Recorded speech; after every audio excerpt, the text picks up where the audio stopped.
What's up guys, Tom from Pull the Pin here, and today we're going to talk about what putter would be best for you.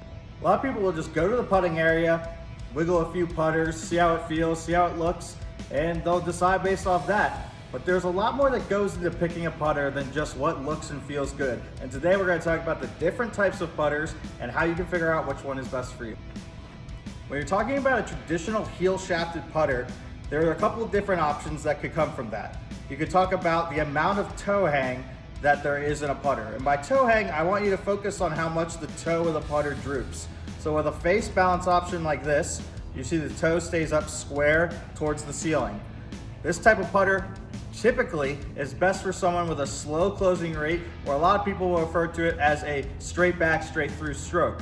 What's really more important is how fast you're closing the face compared to how straight back, straight forth your puttered stroke is, but that's something we'll talk about later in the video. This is your traditional plumber's neck blade. As you can see, the toe does droop slightly down towards the floor. This is what Ping would refer to as a slight arc putter. That means that there's somebody that has a little bit of arc to their stroke, but not a ton, but really what it means is that they have a moderate amount of face rotation. Last, we have our strong arc putters. As you can see, this toe droops very much towards the ground. There are even putters that will go further than that, about 90 degrees. This is for somebody with a strong arc, or somebody who's intended for somebody who tends to pull putts. Because what happens is you get the shaft axis way inside the center of gravity of the putter, allowing that toe to want to fight closing. So this is meant for somebody with a strong arc and or a high closing rate. In a traditional sense, you would want to match up the amount of toe hang to the amount of face rotation that you have in your stroke. That can be very difficult to do just by using the naked eye.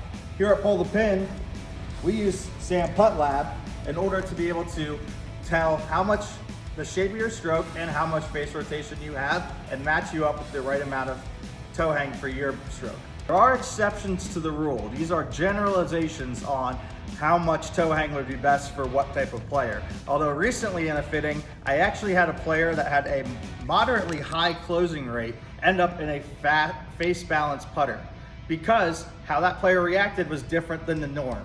He actually felt that toe wanting to fight closing, and he applied too much force to the putter, actually ended up pulling it, and when we put him in the face balance putter, we were actually able to alleviate some of that need to close the face so drastically because the putter was helping him to do so. So make sure that you take all these as generalizations, and at the end of the day, make sure you get on a fitting system to be able to determine what putter is best for you. Talked about the traditional heel shafted putters. Well, everybody knows that there's a lot of putters that are going to either lie angle balance or zero torque putters. These are terms you're going to hear frequently in marketing this year in 2025.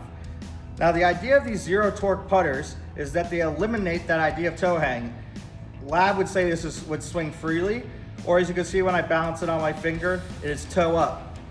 These types of putters aren't trying to apply a force at all because there's no torque to them. So they're not trying to shut, they're not trying to fight being shut, they're gonna go directly where you're pointed to. I wouldn't say these are universally better for everybody, but there are quite a large number of people that have benefited from this technology.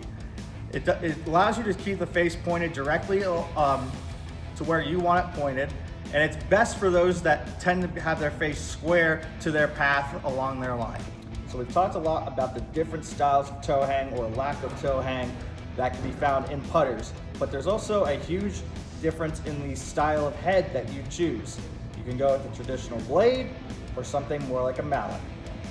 Most people that will fall into the blade will do so because of the look. They can't handle this large head being behind the ball. It distracts them. It's unappealing to their eye, and so they'll go for the blade. Although the majority of people that we fit for will actually end up in a mallet. And there's a reason for this.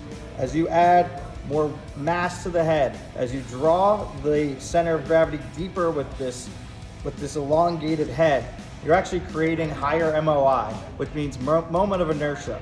This means that it will have a resistance to twisting through impact. We talked about how zero torque putters want to fight torque in the stroke. These are going to resist twisting through impact. So if you hit it toe side, it's not going to open up as much. If you hit it heel side, it's not going to shut down as much. If you hit it high or low in the face, it's not gonna roll one way or the other. It's just going to stay more square to where your intended line was. For a lot of people, they need this extra forgiveness because unfortunately, we don't always hit the center of the face. Hopefully this video opens your eyes to the different types of putters out there in terms of the amount of toe hang that's available, and that you'll consider it next time you're purchasing a putter. If you're still not sure, you can visit us at Pull the Pin. We could get you in for a putter fitting on SAM PuttLab so that you can be confident and pull the pin.